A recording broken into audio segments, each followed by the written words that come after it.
ठीक है, ये 3 चीज़ थी जो मुख्य रूप से सीखी थी। और यहाँ पे ध्यान रखने की बात है कि ये प्रति कुंडली होता है,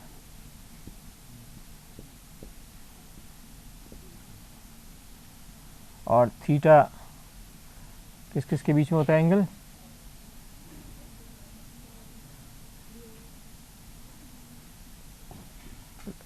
क्षेत्र के लंब और चुंबकीय क्षेत्र के बीच में।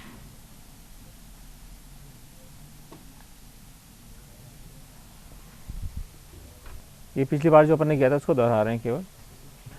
अब हमें देखना है कि आज बहुत इंपॉर्टेंट चीज़ पढ़ने जा रहे हैं, जिसके लिए मैं हर 4-5 चैप्टर पहले से कहते आ रहा हूँ, बहुत इंपॉर्टेंट है। वो ये कि प्रेरित विद्युत वाहक बल कैसे पैदा किया जाता है।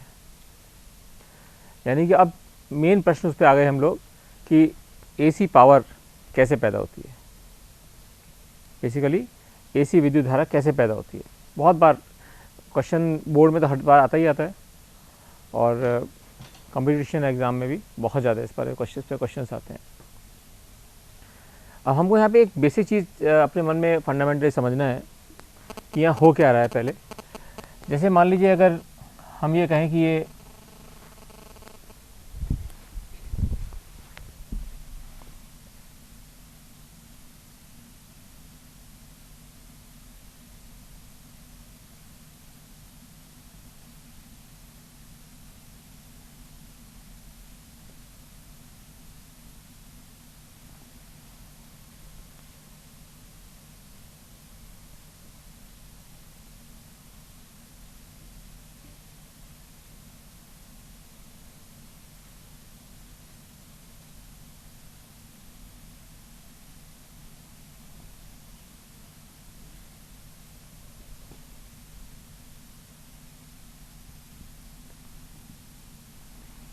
अब हम क्या कर रहे हैं, एक्सपेरिमेंट कर करके देखना चाहते हैं कि इसके बीच में हमने एक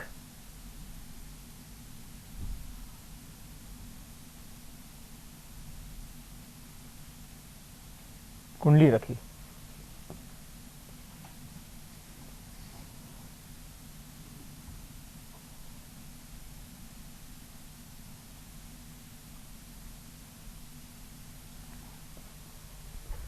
हमने देखा है कि अगर ये वाले क्षेत्र को हम थोड़ा थोड़ा घुमाते गए तो चुंबकीय क्षेत्र में परिवर्तन होता जाता है फ्लक्स के अंदर।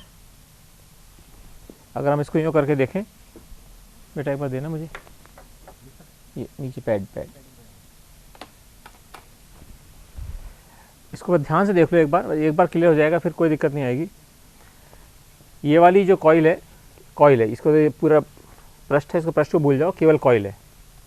ये कॉइल इस तरह से रखी हुई है, ये 2 चुंबक हैं, उसके बीच में ये रखी हुई है।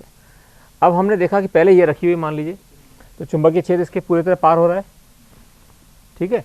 हमने इसको घुमाया, चुंबकीय क्षेत्र फर्क हो गया क्योंकि बी ए कॉस थीटा है, फिर यूँ घुमाया और फर्क हो गया।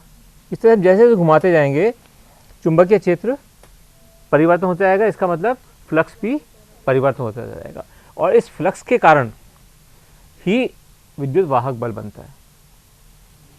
हमने क्या सीखा है कि विद्युत वाहक बल फ्लक्स के समय के अनुसार बदलने से पैदा होता है।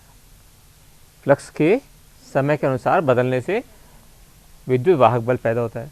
तो हमने ये 2 चुंबक के बीच में इसको रखा, बिल्कुल इसी तरीके से जनरेट होती है बिजली, इस पे रखा, और इस कुंडली को हमने यहाँ रख दिया आपको दिखाने के लिए। यूँ इसको हम यूँ घुमाते जा रहे हैं। अगर आप इसको यूँ देखेंगे तो आपको ये नज़र कैसे आएगा,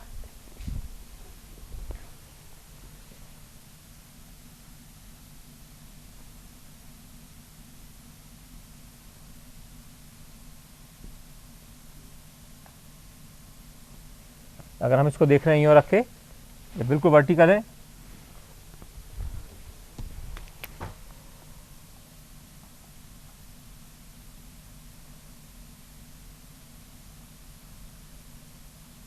ठीक है। इधर दोबारा देख लो भाई, ये रखी है कुंडली, ये दिख रहा था ना इधर से, ये इसको हम ऊपर देखेंगे तो ऐसे दिखेगा, ये रही वाली कुंडली। अब इस कुंडली को हम यूँ घुमाते जाएंगे, यूँ घुमा रहा था ना मैं यहाँ पर, इसको यहाँ पे घुमाना है अपने को, ये करके देखना है कि अब क्या होगा, ठीक है।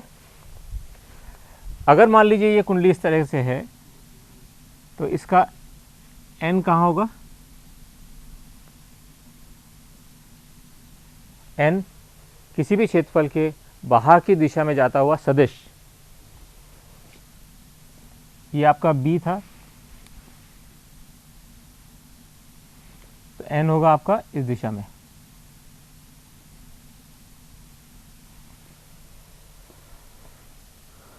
ठीक है, अब हम इसको फिर धीरे धीरे घुमाने की कोशिश करेंगे, ये भी देखते हैं कैसे होगा। तो थीटा कौन सा एंगल है, एन और बी के बीच में, ये ध्यान रखना हमेशा, ये इसके और बी के बीच में नहीं है, एन और बी के बीच में है।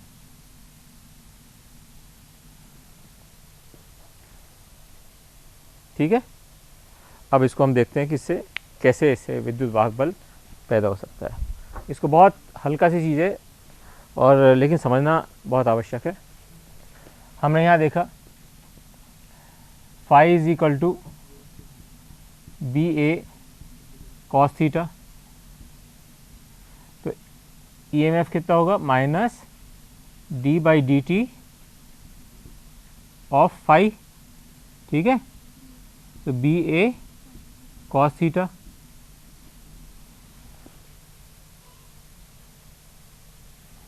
और इसको हम खोलें तो माइनस बी ए बाहर आ गया, D by D t of cos theta,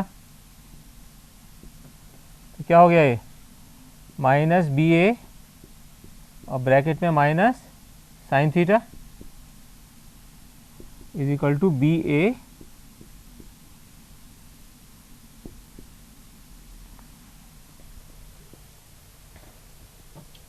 ये क्या हमारे पास निकल के आ गया, एक कुंडली के द्वारा ईएमएफ किया गया पैदा। ठीक है, अगर एन हो उसके अंदर, यदि एन क्या कहते हैं इसको, फेरे, हाँ एन अगर फेरे हो तो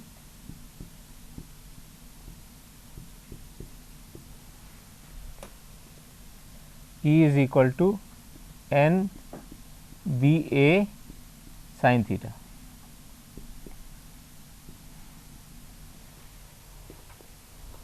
ठीक है, यहाँ तक किसी को दिक्कत? अब आगे देखो, हम यहाँ पे इसको लिख सकते हैं, इसकी वैल्यू अधिकतम कब होगी, ई अधिकतम कब होगा,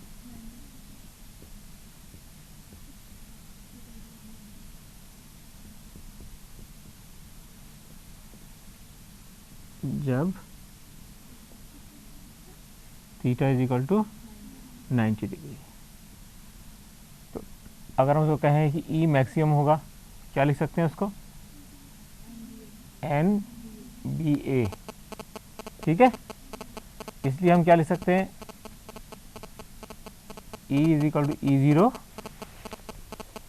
वहाँ पे एन बी ए का मान रख दिया, इसमें एन बी ए का मान रख रहा हूँ, एन बी ए क्या निकाला आपने, ई ज़ीरो, तो अपन क्या लिख सकते हैं, E is equal to E zero sine theta. किसी को प्रॉब्लम कुछ भी हो बता दो।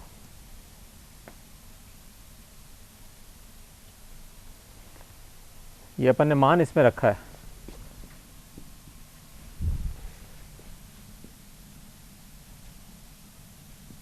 दो को एक में रखने पर।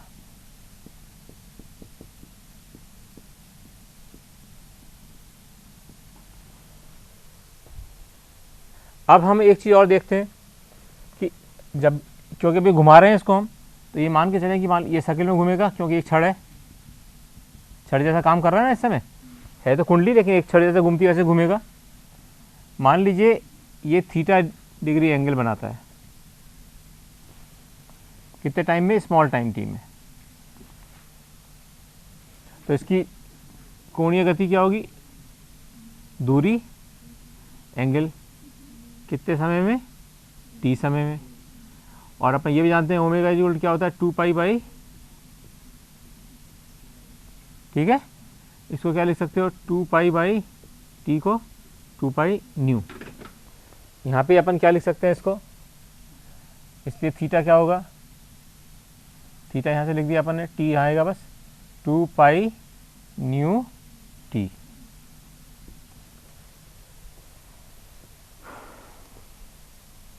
ओके, अब मैं इसको थोड़ा सा मिटाना चाहता हूँ, मुझे जगह थोड़ी ज़्यादा चाहिए। ये याद रह जाएगा आपको, E equal to E zero sine theta, simple है।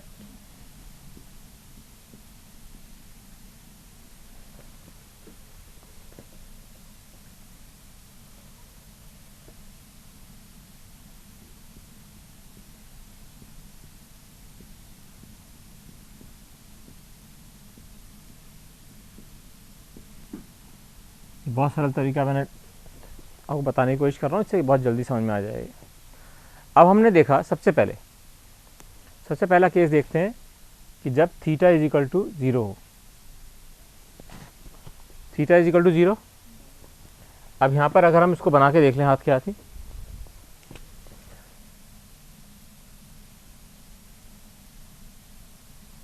अगर ये आपका b है तो थीटा इज इक्वल टू 0 का क्या मतलब होगा, थीटा ज़ीरो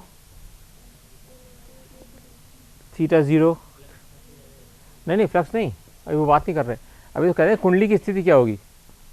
अगर थीटा 0 हो यानी कि कुंडली के लंब और चुंबकीय छेद के बीच में कोण 0 हो, तो कब होगा वो, जबकि कुंडली लंबवत रखी होगी। यही इंपॉर्टेंट चीज़ है, इसमें ध्यान से देखो ज़रा, अभी क्यों है पता चल जाएगा आपको। अगर हमारी ये कुंडली है तो n आपका हुआ ये, तो इस समय n और b के बीच में 0 डिग्री का कोण है, दिख रहा है आपको। तो इसका मतलब जब थीटा 0 है तो कुंडली की स्थिति लंबवत है, b के लंबवत।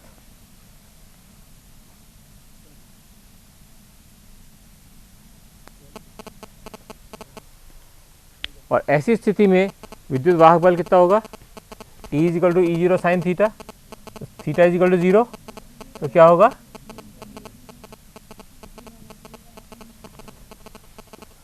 ओके। अब हमने इसको एक बार घुमाया और इधर ले आए, 90 डिग्री घुमा दिया, इसको 90 डिग्री घुमाया। अब हम कह रहे हैं कि theta is equal to 90 degree. अब थीटा 90 डिग्री का क्या मतलब हुआ, यहाँ देखो, ये इसलिए बना रहा हूँ बार बार क्योंकि यही बच्चे एग्जाम में गलती करते हैं चीज़। अब हम कह रहे हैं कि ये थीटा 90 है, थीटा 90 कब होगा देखो,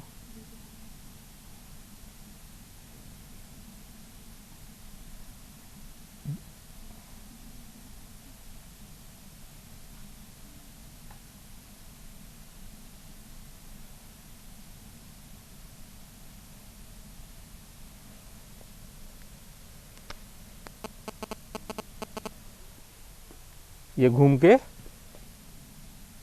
घूमकर यहाँ पर आ गया, कुंडली को घुमा दिया हमने। कुंडली को जैसे घुमाया तो ये n नीचे आ जाएगा, n नीचे घुमाएंगे तो इसका मतलब कुंडली की स्थिति b के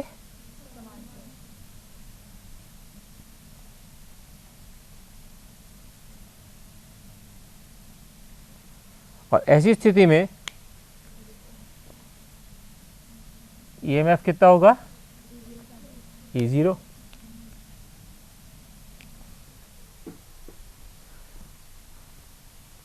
इसको जैसे मैं चित्र बनाना वैसे बना लेना, क्योंकि अभी तो आपको सरल लगेगा तो एग्जाम के समय भूल जाओगे, तो अभी इसको ये चित्र ऐसे बना लोगे तो याद रहेगा हमेशा। अब तीसरा, थीटा मान लो 180 डिग्री हो गया, अब 90 डिग्री पे घुमाते जा रहे हैं ना। अब इसको फिर अपन ने घुमा दिया,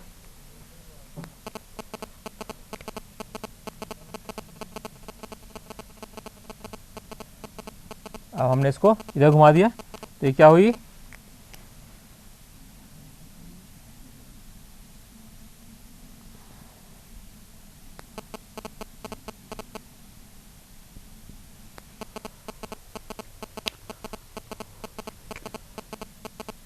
तो कुंडली की स्थिति हो गई बीटा के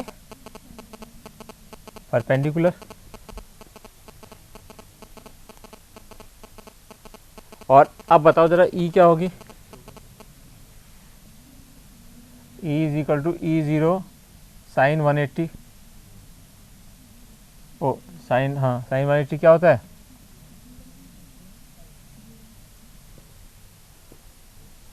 ठीक है। बहुत सिस्टमेटिकली करेंगे अपन, देखो कितना आसानी से हो जाएगा ये। अब इसको चौथा लिखें, 3π/2, ठीक है ना, 270।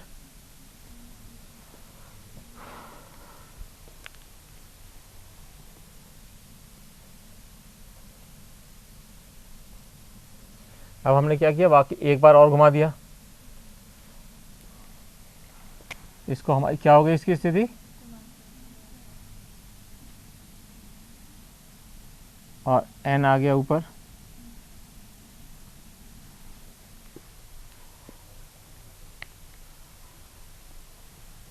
तो कुंडली की स्थिति क्या है, बार बार इसलिए बता रहा हूँ जिससे आपको पता चल जाए क्या हो रहा है ये। और एप्सिलॉन की वैल्यू, ओ विद्युत वाहक बल की कितनी वैल्यू आई, माइनस, और अगर हम 5 और ले लें, पाई, 3π/2 के बाद पाई, 90 और जोड़ दिया 270 में,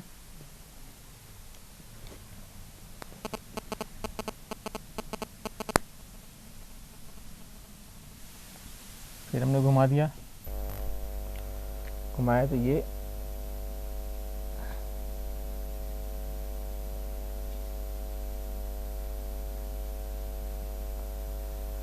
यानी कि बी के लंबवत, और एप्सिलॉन की वैल्यू, ओ ई की वैल्यू क्या आ गई,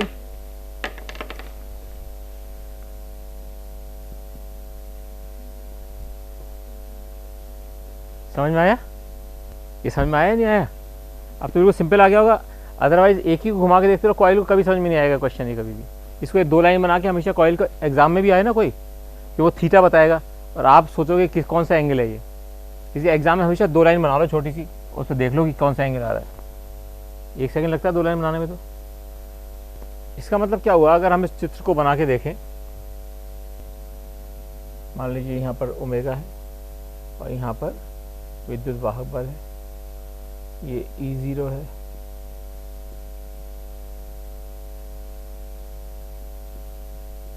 माइनस E0 है, ठीक है।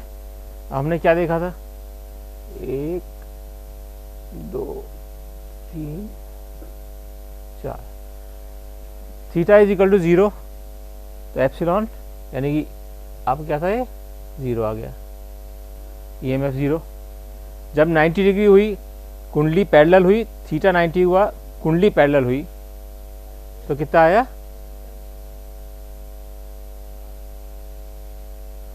जब 180 डिग्री हुआ और कुंडली, ठीक है, कुंडली पैरेलल, कुंडली किस क्या हुई, अब लंबवत। इसी प्रकार आगे देखा हमने, जब कुंडली समानांतर हो गई तो क्या वैल्यू आई, -E, और फिर आ गई 0।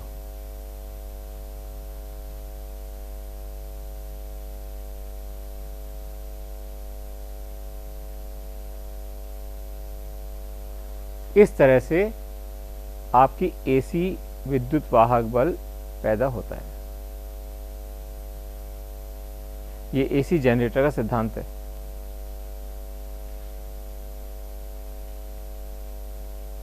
ठीक है, मैंने बहुत सरल भाषा में समझाने की कोशिश की है, वैसे कोई दिक्कत हो फिर भी पूछ लो मुझसे, किसी बच्चे को कोई भी थोड़ी सी डाउट पूछ लेना। ये 3-4 चैप्टर इसी पे डिपेंडेंट हैं सारे।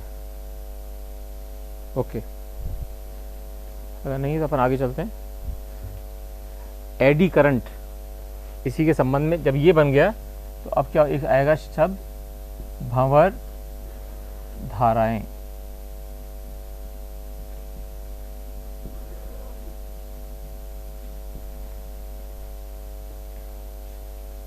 अभी हमने क्या कोशिश की थी कि एक कॉइल को घुमा रहे थे चुंबक के बीच में, एक चुंबकीय क्षेत्र में एक कॉइल को घुमा रहे थे। टाइप मतलब बोलो,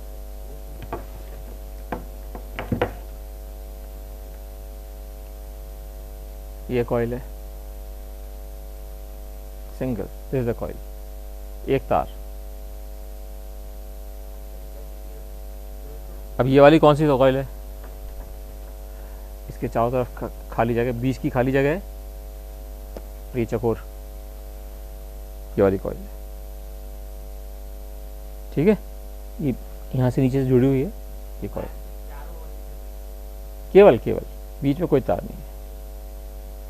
सोचो इसको क्यों कर रहे हैं अपन, केवल ऐसा क्यों करते हैं अपन, सिंपल तार से क्यों नहीं कर लेते, इसको घुमा लेते हैं, फिर बिजली क्यों नहीं बनती, नहीं क्यों?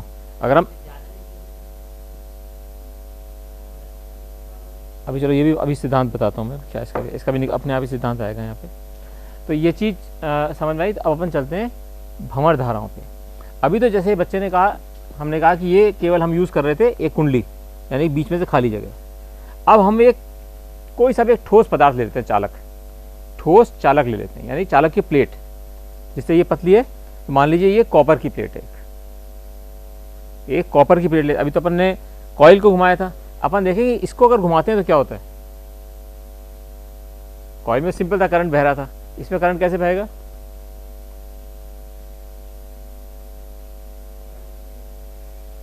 सिद्धांत वही है। अब करंट इसके सरफेस पे बहेगा, इसके पृष्ठ पे करंट तो बहेगा ही, क्योंकि फ्लक्स आ रहा है। जब फ्लक्स आ रहा है इसके ऊपर तो करंट बहेगा, और करंट कैसे बहेगा, वो इस सरफेस पे बहेगा। अब इस पर डिपेंड करेगा कि कितना मोटा इधर पहुंचे या नहीं पहुंचे वो करंट, लेकिन यहाँ पर वो करंट पैदा करेगा अगर फ्लक्स यहाँ से टक्कर मार रहा है तो। अर्थात अगर हम इसको उदाहरण के रूप में लें,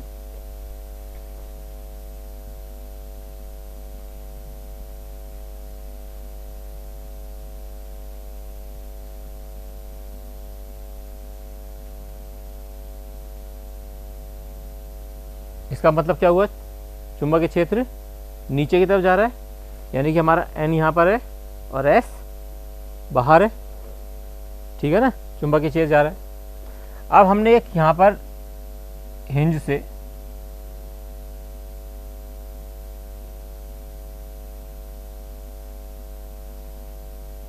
ये जो अपन काली वाली देख रहे थे ना, कॉपर की प्लेट, कॉपर प्लेट,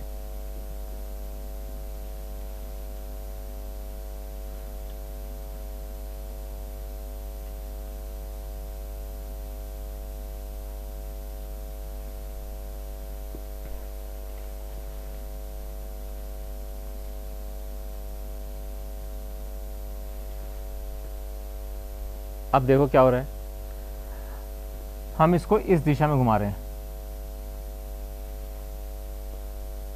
यानी कि इस चुंबकीय क्षेत्र में ला रहे हैं इसको बाहर से, इस प्लेट को चुंबकीय क्षेत्र में लेकर आ रहे हैं, इस प्लेट को जो, और ये प्लेट जब यहाँ निकल रही है चुंबकीय क्षेत्र से बाहर निकल जाएगी। ठीक है, चुंबकीय क्षेत्र के कारण विद्युत किस दिशा में बहेगी, इस चुंबकीय क्षेत्र के कारण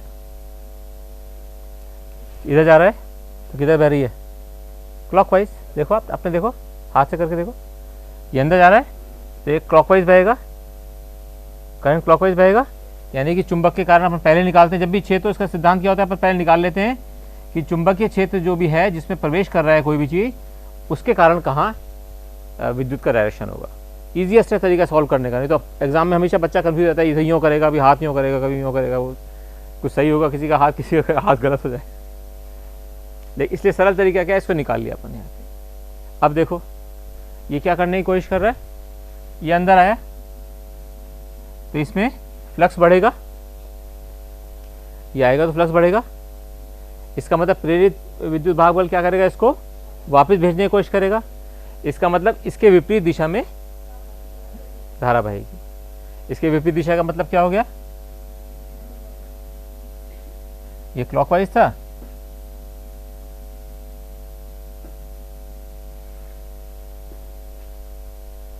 ओके।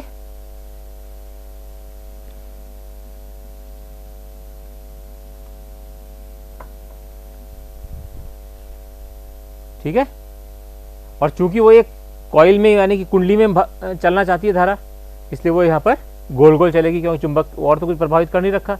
गोल क्यों चलेगी, क्योंकि कोई भी इलेक्ट्रॉन हमेशा उस पाथ पे चलना चाहता है, उस रास्ते पे चलना चाहता है जहाँ उसको कम से कम प्रतिरोध मिले। और एक सर्किल का एरिया क्या होता है? सबसे कम प्रतिरोध का। जब भी सर्किल होता है वो सबसे कम प्रतिरोध होता है उसके अंदर। इसलिए आपने देखा होगा कि जब अपन इलेक्ट्रॉन कैसे घूमता है दिखाते हैं, इसलिए गोल दिखाते हैं, क्यों? वही रास्ता सबसे ईजी है उसके लिए घूमने के लिए। उसी परिकल्पना को यहाँ पर हम यहाँ लागू करते हैं। अब ये बाहर आ रहा है, मान लीजिए इस जगह से, यहाँ से बाहर आया तो क्या हुआ? इसके अंदर फ्लक्स कम होगा, तो यानी कि ये इस दिशा में खींचना चाहेगा इसको वापस। इस दिशा में खींचेगा तो किस दिशा में करंट बहेगा? क्लॉकवाइज, उसी दिशा में। सिंपल।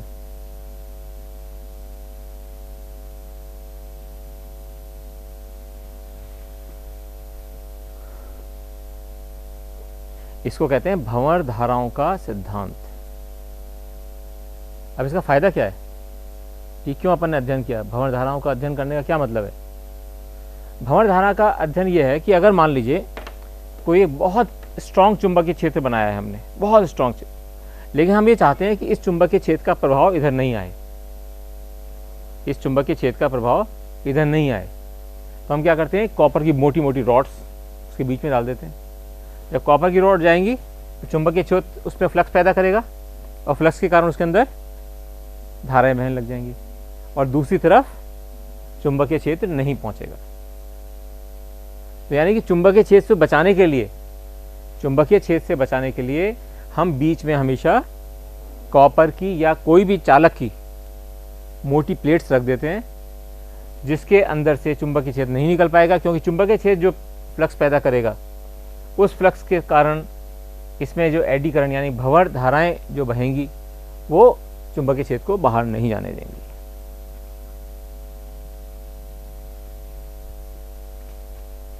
ठीक है, तो इस तरह रखिए दो चुंबक। अभी क्या किया हमने? जैसे मान लीजिए यहाँ इसको लटका रखा है, तो ये जब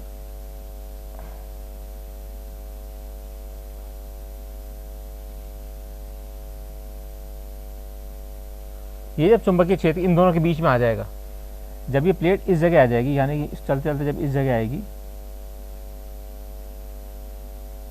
तो इधर से मान लीजिए ये N है, ये S है, तो यहाँ से जो फ्लक्स निकल रहा है वो यहाँ पर विद्युत धारा यानी भंवर धाराएं बनाएगा। ये भंवर धाराएं बनाएगा, इसका मतलब ये होगा कि ये जो पूरा का पूरा फ्लक्स जो पैदा हो रहा था, ये फ्लक्स इसके अंदर खा लिया जाएगा, इस प्लेट के द्वारा खा लिया जाएगा। इस सर्किल, क्योंकि क्या हो रहा है इसके अंदर? अब इसकी एनर्जी कहाँ जा रही है? इस चुंबकीय क्षेत्र इसके अंदर समा रहा है सारा। इसका मतलब क्या हुआ? क्या कर रहा है ये? इसकी एनर्जी किसी में जा रही होगी, कहाँ जाएगी वो?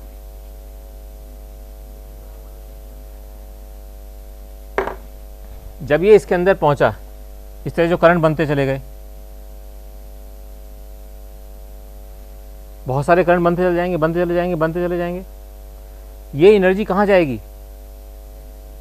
यह एनर्जी, गति तो कर रहे हैं ऊपर, अपन करा रहे हैं, ये जो होगा ऊष्मा यानी कि इसको हीट एनर्जी में कन्वर्ट होगी।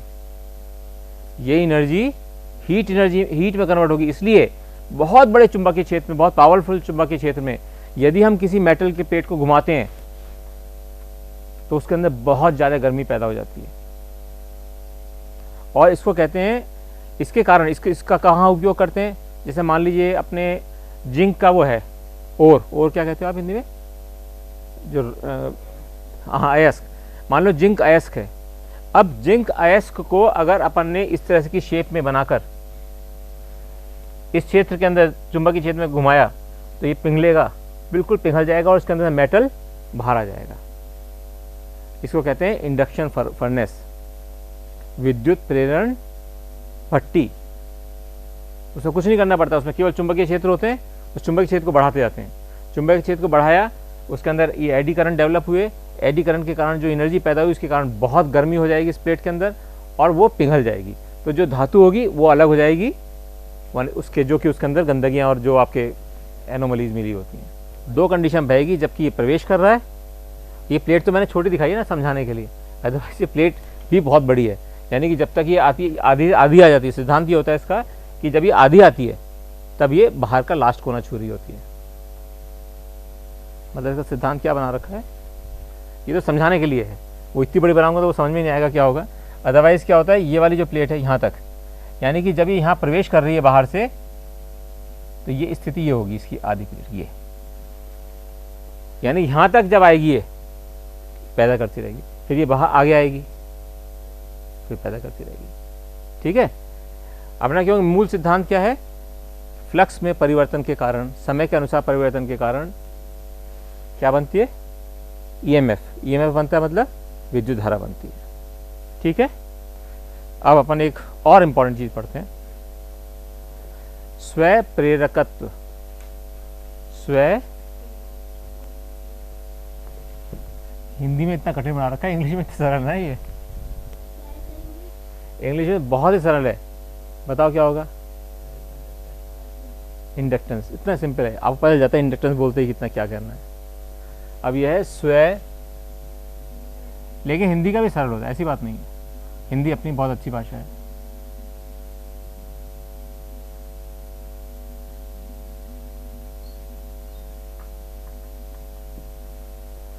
स्व प्रेरकत्व, इसकी खोज सब आपने की है, स्व प्रेरकत्व की। कैसे कैसे आप ये सोचिए, कब बहुत बार आपने देखा होगा अपने घरों में, कहीं भी ट्यूबलाइट में देखा होगा या किसी भी चीज में देखा होगा। मान लीजिए एक कॉइल है,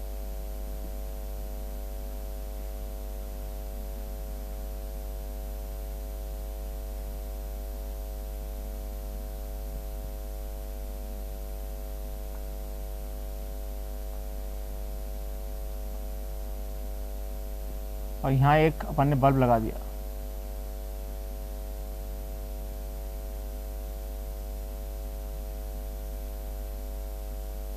यहाँ रोस्टेट लगा दो,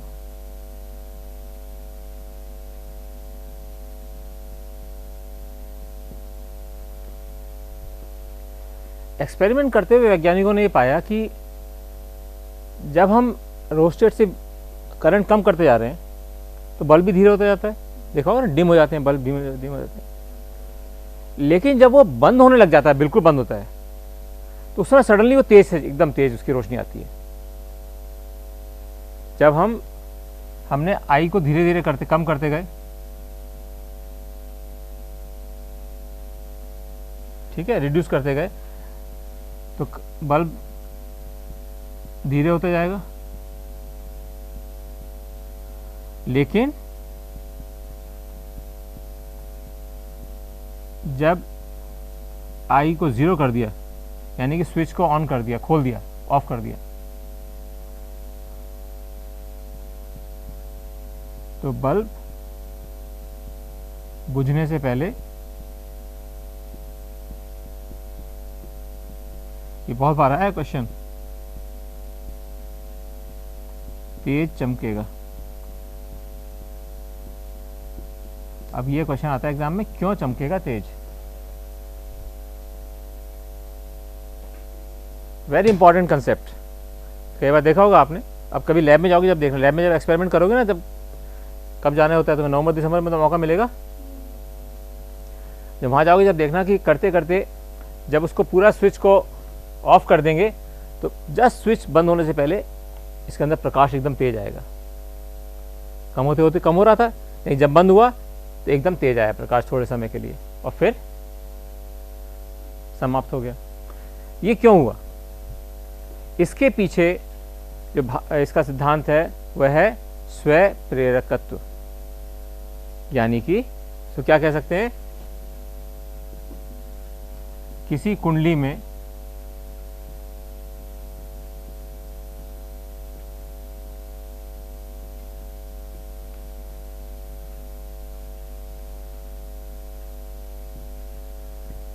धारा की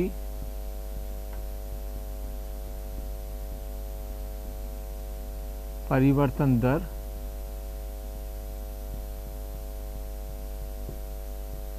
को बदलने से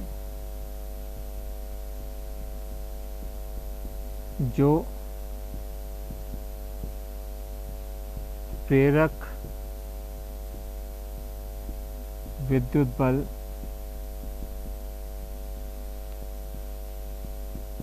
पैदा होता है वह स्वयं प्रेरकत्व के कारण है। क्या मतलब है इसका? किसी कुंडली में धारा की परिवर्तन दर को बदलने से जो प्रेरक विद्युत बल पैदा होता है वह स्वयं प्रेरकत्व के कारण है। अब इसको समझ लीजिए अच्छी तरह से, बहुत ध्यान से। हमने मान लीजिए एक कॉइल ली,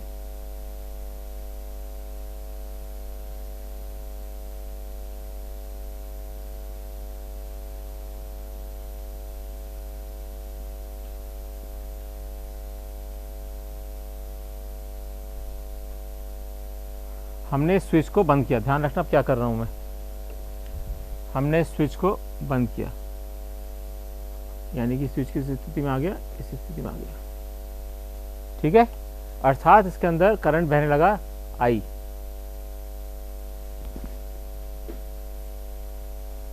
ठीक है, जब इसके अंदर आई करंट बहेगा कॉइल में, आई के कारण परिनालिका में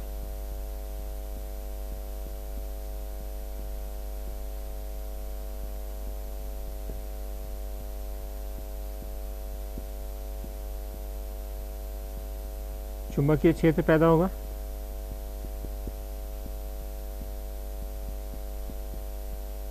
होगा किसी भी परिनालिका में अगर करंट बहता है तो चुंबकीय क्षेत्र पैदा होता है। उसके कारण, चुंबकीय क्षेत्र के कारण क्या पैदा होगा?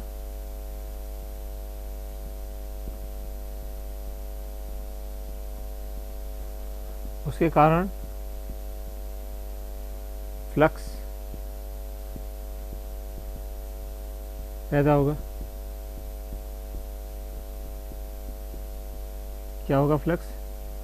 Phi is equal to B A. यहाँ पे ए क्या है? मान लीजिए इस कॉइल का रेडियस आर है, रेडियस क्या हो जाएगा? B pi r square. Flux पैदा हो जाएगा, यानी कि इधर गया करंट कॉइल में, कॉइल के कारण चुंबकीय क्षेत्र पैदा हुआ, और चुंबकीय क्षेत्र होता है तो इसके अंदर फ्लक्स पैदा होता है, जो कि phi is equal to B A के बराबर होता है, अगर वो 90 डिग्री का एंगल है। अब क्या होगा? इसके कारण विद्युत वाहक बल पैदा होगा। होगा नहीं होगा? क्यों? क्यों होगा? क्योंकि, बोले बेटे, क्योंकि E is equal to minus D phi by D T है, इसलिए change in rate of flux हमेशा विद्युत वाहक बल पैदा करता है। हाँ हाँ, अभी तो शुरू किया ना, अभी दबाया, जस्ट दबाया, चेंज हुआ नहीं हुआ, जीरो से अपन एकदम दबा दिया। अभी तो वही, जभी तो मैंने कहा था ध्यान से सुनना मैं क्या कह रहा हूँ, कि इसको हमने इसको दबाया बेटा। विद्युत वाहक बल पैदा होगा क्योंकि E is equal to minus D phi by D t. ये विद्युत वाहक बल में माइनस है, यानी इस करंट जो चल रहा था उसका विरोध करेगा। ये जो करंट तो इधर पैदा, इधर जाना चाह रहा था, अब ये फ्लक्स के कारण नेगेटिव डायरेक्शन में करंट पैदा करना चाहेगा, जिससे कि इसका विरोध कर सके, क्योंकि ये करंट तो इधर जा रहा है। एकदम पहले जीरो था, जीरो से करंट बहना शुरू हुआ, ये कहेगा नहीं नहीं, तुम तो जीरो थे, तुम कैसे बह रहे हो भाई, तो सारा कैसे आ गए, तो ये इसको विरोध करेगा। यानी कि ये minus D phi by D t, minus sign में, यानी कि जो प्रेरित आपकी धारा है वो इधर डायरेक्शन में आएगी, विरोध करेगी ना उसका, बढ़ती हुई धारा का विरोध करेगी, वो बढ़ती हुई धारा का विरोध करेगी और वो इस दिशा में बहेगी। यह कहलाती है प्रेरित धारा, स्वयं प्रेरित धारा। क्योंकि यहाँ बाहर कुछ नहीं हो रहा है, केवल खुद की कॉइल में ही हो रहा है, एक ही उसी सर्किट में है ये कॉइल और उसी के अंदर ये हो रहा है। ये बात समझ में आ गई क्यों हुआ? मैंने इसे तीनों स्टेप लिख दिए जिससे आपको समझ में आने की दिक्कत नहीं आए। अब हमने क्या किया, इसी चीज़ को थोड़ा आगे करके देखते हैं। अब मैंने इसको खोल दिया, ठीक है। अब इसको खोला, ये बंद हो गया था ना यहाँ पर। अब इसको हमने खोला,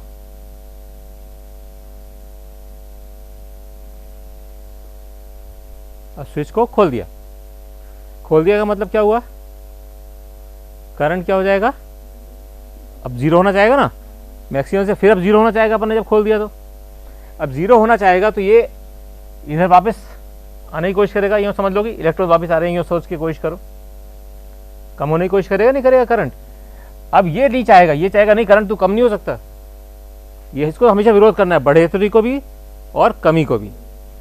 ये कहेगा नहीं अब तुम कम नहीं हो सकते हो, तुम बढ़ो मेरे साथ। तो वो इस दिशा में ही प्रेरित करंट पैदा करने की कोशिश करेगा जिस दिशा में ये था। वो कहेगा तुम नहीं चलो भाई, चलो मैं सहारा देता हूँ तुम्हें, चलो। तो कहेगा इस डायरेक्शन में स्वयं प्रेरित करंट चलेगा।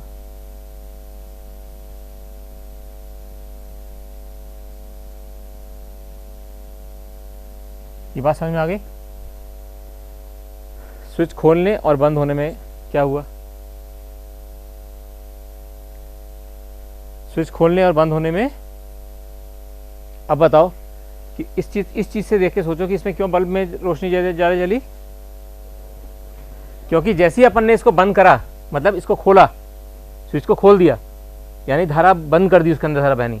धारा बंद करते ही इमीडिएटली इसके अंदर इस डायरेक्शन में, उसी करंट के डायरेक्शन में जोर से धारा बही। ये नहीं तुम बहो भाई बहो, बंद मत हो। और इस ज़्यादा बहने से ये बल्ब तेज जला। एग्जाम में ये क्वेश्चन का सही आंसर लिख के आना, ठीक है। समझ में आ गया अभी कैसे हुआ? ये दोनों चीज बिल्कुल कोरिलेट हो जानी चाहिए परफेक्टली मन के अंदर। चलो अब अपन इस वाली इक्वेशन को यूज करते हैं। अपन ने लिखा B is equal to mu 0 N I. तो हम क्या कह सकते हैं, फाई इज इक्वल टू होता है बी ए, है ना। तो अगर हम B रख दें, म्यू 0 एन आई ए, इसका क्या मतलब कह सकते हैं अपन कि फाई इज प्रोपोर्शनल टू आई, यानी कि जितना करंट बह रहा है उसके हिसाब से ही यहाँ पर फ्लक्स पैदा हो रहा है, ठीक है। ये इन दो इक्वेशन से, किताब में नहीं लिखा होता है, इससे बच्चा कंफ्यूज हो जाता है, डायरेक्ट लिखते हैं वो phi is proportional to I. Phi is proportional to I, why, why क्यों है, किस कारण से है, वो इस कारण से है, ठीक है।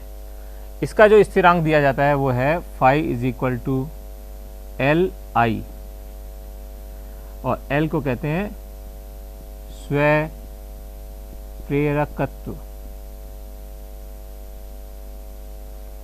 Self induction. कोई दिक्कत? और यहां पर अगर हम ई लिखें तो minus D phi by D T है, क्या लिख सकते हैं, minus D by D T L I, L constant है, minus L D I by D T.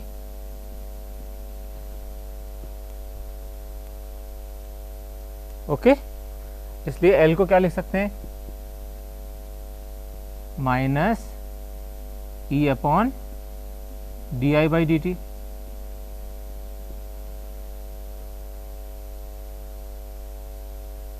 समझ में आ गई बात? स्वयं प्रेरकत्व की या प्रेरकत्व की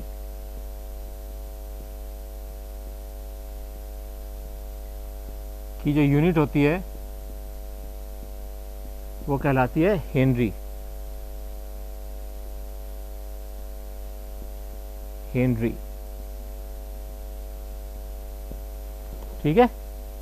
तो अब इसको अपन निकाल सकते हैं इससे हेनरी, अगर यदि E is equal to 1 volt हो और d I by D T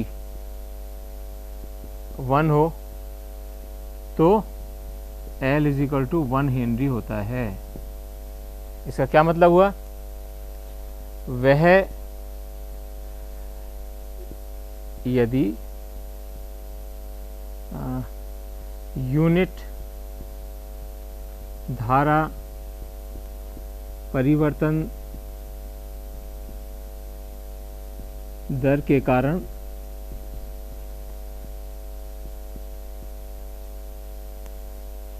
एक वोल्ट ईएमएफ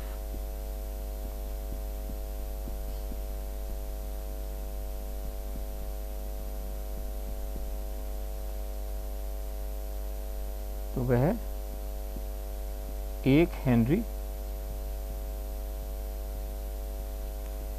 स्वयं प्रेरकत्व कहलाता है।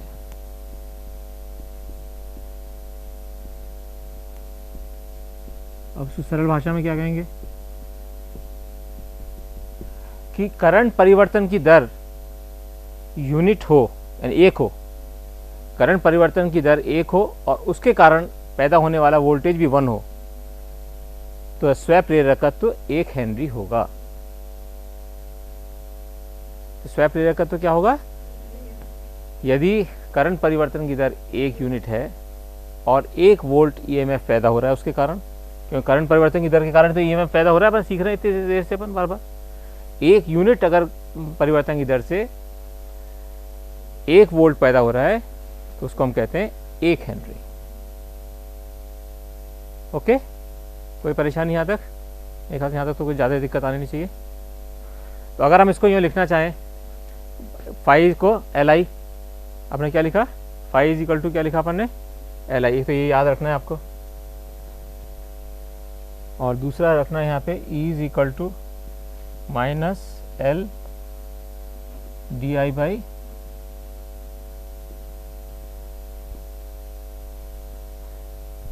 अब यहाँ एक बार और देख लें, अपन ने लिखा था phi is equal to B A, phi is equal to B A लिखा है ना यहाँ पे, तो म्यू 0 एन आई ए, ठीक है। ये प्रति कुंडली हो गया। अगर एन कुंडली हो तो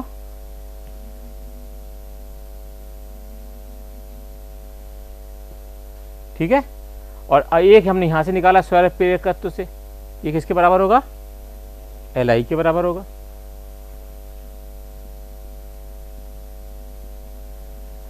इसलिए एल क्या होगा? आई से आई कट जाएगा, mu 0 N capital N A,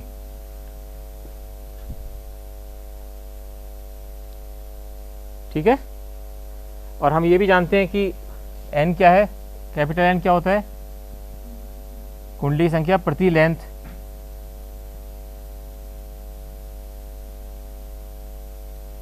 N by L is equal to small N, ठीक है। क्या लिख सकते हैं? एन को क्या लिख सकते हैं? इसलिए एल को क्या लिख सकते हैं? Mu 0 N square A, N square A L, ठीक है। कोई कंफ्यूजन बच्चों किसी को भी कहीं हो बता देना। अब इसकी विमा, एल की विमा फटाफट करो मेरे साथ साथ जल्दी जल्दी। एल क्या होगा यहाँ पर? Phi by I. और अब आपको हिंट दे देता हूँ, F is equal to Q V B sine theta. होता है नहीं होता है? थीटा अगर वो भी 90 मान लो तो क्या होगा? Q V B. इसलिए बी क्या होगा? F upon Q V. अब इसको यूज करो, इसमें कहाँ यूज करोगे?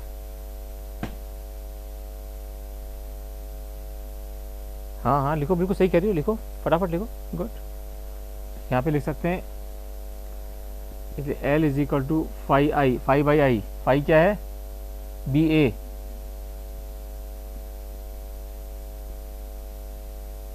अपॉन आई, है ना। B A upon I, B की जगह अपन रख देते हैं F upon Q V, A upon I. F की क्या होती है बोलो, mass into acceleration L T minus two. A की क्या हुई एल स्क्वायर। क्यू की क्या हुई, आई क्या होता है, आई इज इक्वल टू होता है क्यू बाई टी। तो क्या हुआ यहाँ पर, अगर हम आई को रख दें क्यू बाई टी रखें तो तुम बताओ, खुद करके बताओ। v इज इक्वल टू हो गया L by T D Q by D T is equal to I. So q is equal to I, I का मतलब एम्पियर और t का मतलब टाइम। ये हो गया एम्पियर इंटू टाइम और ये हो गया a। कहीं भी गलती कर रहा हूँ बता देना भाई, ये तो कुछ भी हो सकती है गलती थोड़ी बहुत। क्या बच गया m L square T minus two A minus two. ये इसकी बीमा हो गई। चेक कर लेते हैं सही है या नहीं। सही है,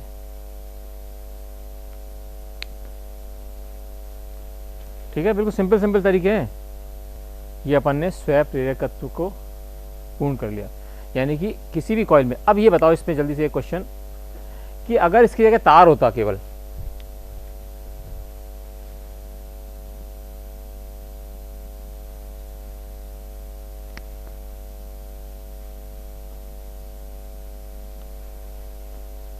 तो कितना इसमें, तो इसमें स्वयं प्रेरकत्व तो क्यों नहीं होता। ये सब आपके सामने रखिए, इससे देख के बताओ। नहीं वैसे गैस मत करो, अपने हाथ देख के बताओ, गणित को देख के नो, इसको ये सब रखिए आपके पास इक्वेशन सामने। अगर हमने इसको एक तार में बदल दिया तो क्या चीज़ कम हो गई, क्या चीज़ कम हुई है, त्रिज्या। यस, त्रिज्या मतलब क्या कम हुआ, एरिया, एरिया कम हो गया। अब ये वाली इक्वेशन देखो, ये होता है ना म्यूचुअल सेल्फ इंडक्टेंस, स्वयं प्रेरकत्व तो ये है। इसके अंदर एरिया क्या हो गया, ऑलमोस्ट शून्य, यानी कि शून्य हो गया। यहाँ पे ए हो रहा है शून्य, इसलिए एल शून्य हो जाएगा। इसलिए कुंडली ही होना जरूरी है प्रेरकत्व के लिए। सिंपल तार में प्रेरकत्व नहीं हो सकता है। क्यों, क्योंकि स्वयं प्रेरकत्व का जो फार्मूला है उसके अंदर ये ए पर डिपेंडेंट है। ए पर, कुंडली में चक्रों की संख्या उस पर, और लंबाई पे, तीन चीज पर निर्भर है। तो हमने जैसे ए जीरो कर दिया, यानी कि इसका रेडियस जीरो कर दिया, तो ए जीरो हो गया, इसका एरिया जीरो हो गया। एरिया जीरो होने का मतलब है उसके अंदर कोई भी स्वयं प्रेरकत्व नहीं हो सकता। इसलिए ये क्वेश्चन बहुत बार आता है कि भाई किसी तार के अंदर स्वयं प्रेरकत्व क्यों नहीं हो सकता। उसका कारण यही है क्योंकि स्वयं प्रेरकत्व कुंडली में होता है, इसका फॉर्मूला ये है। और यहाँ पे अगर हम ए इज इक्वल टू जीरो मान रहे हैं तो म्यू की एल की वैल्यू जीरो हो जाएगी। इसलिए अगर सीधा तार लगा होता है तो इसके अंदर उल्टे डायरेक्शन में करंट नहीं बहेगा। इसका मतलब क्या हुआ कि अगर इस वाले प्रश्न में, इसका मतलब हुआ कि तार होता या ना होता एक ही बराबर थी। इसलिए घर में अगर आप तार जो बंद करोगे, केवल घर में जो तार बंद करोगे, क्योंकि उसके अंदर कॉइल नहीं होगी, इसलिए वो आपको स्विच बंद करते ही, ठीक है बच्चे। इसका चोक कॉइल, ये सब ट्यूबलाइट, ये सब में यही तो है चोक कॉइल। ये जो दिखाई मैंने बनाई ना ऊपर, ये क्या है, ये चोक कॉइल ही है।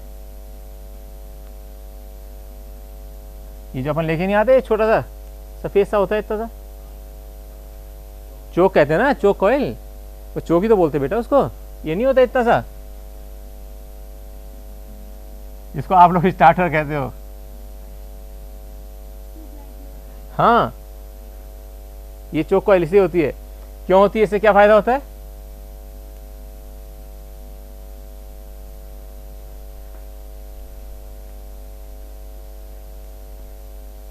आया समझ में। ये तो बहुत इंपॉर्टेंट, ये अब ये वाला चैप्टर ही तो सारा, पूरी सब कुछ इसी चैप्टर पे निर्भर करता है। इसी चैप्टर में बार बार आपसे कहता था कि चैप्टर आएगा जो सबसे इंपॉर्टेंट होगा। सारे जो आज की तारीख में इक्विपमेंट है वो सारे इस पे डिपेंड करते हैं। ये चोक कॉइल कहलाती है। एक साथ में चोक करके चोक कर देना, गला घोट दे उसका। अन्योन्य, अन्योन्य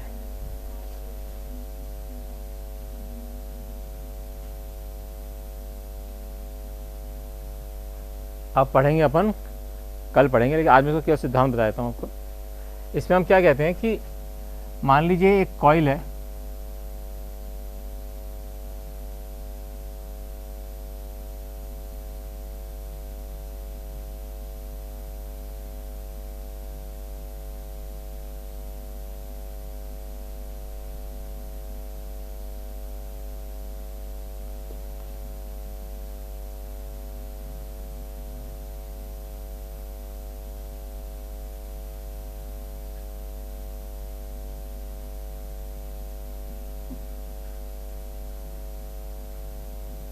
इसको कहते हैं प्राथमिकी, प्राइमरी, इसको कहते हैं सेकेंडरी। क्या कहते हैं सेकेंडरी को?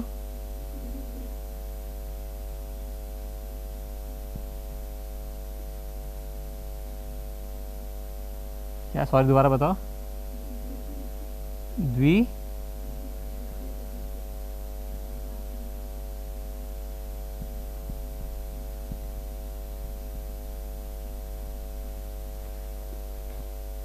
हम क्या कहते हैं इसके अंदर कि हमने इस रोस्टेट के हिसाब से करंट बढ़ाते गए, ठीक है।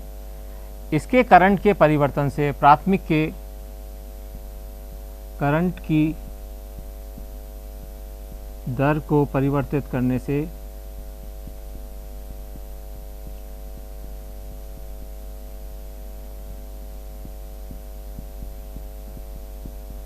द्वितीयक में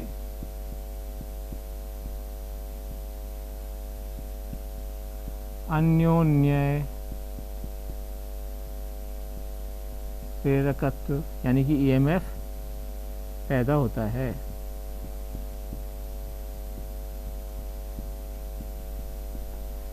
है ना मजेदार बात। यानी कि हमने क्या कहा, यहाँ पे हम क्या कर रहे हैं, जो ईएमएफ जो पैदा हो रहा है किसमें, सेकेंडरी में, किसके कारण पैदा हो रहा है, D by D t of I P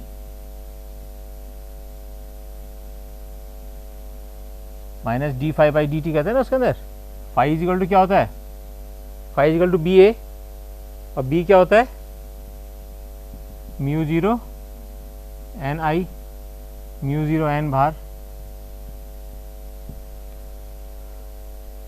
simple, अभी तो सिंपल, अभी इसको आगे अपन पढ़ेंगे, आगे क्या कहना चाहते हैं। और जैसे कि हमने कहा था B is equal to mu zero N A I, तो हम ये भी कह सकते हैं, जो कि पहले जैसे हमने सीखा था उसके अंदर, क्योंकि ये B I के प्रोपोर्शनेट है, तो फाइव भी I के प्रोपोर्शनेट होता है, अपने पता ही है। अब यहाँ पे हम चूंकि इसके अंदर चेंज हुआ, चुंबकत्व बना, चुंबकीय क्षेत्र बना, इस चुंबकीय क्षेत्र का मतलब क्या हुआ, यहाँ से धाराएं बनी, और ये इसके ऊपर होता है, मैं करके दिखाऊंगा, कल दिखाऊंगा आपको। इसके कारण, इस धारा के कारण, यानी कि इस फ्लक्स के कारण इसके अंदर करंट पैदा होगा। ये केवल अभी भूमिका ही है। ये phi is equal to proportional to I हुआ, यहाँ हम कहते हैं कि phi is equal to M I, यानी कि change in flux in primary is equal to M I.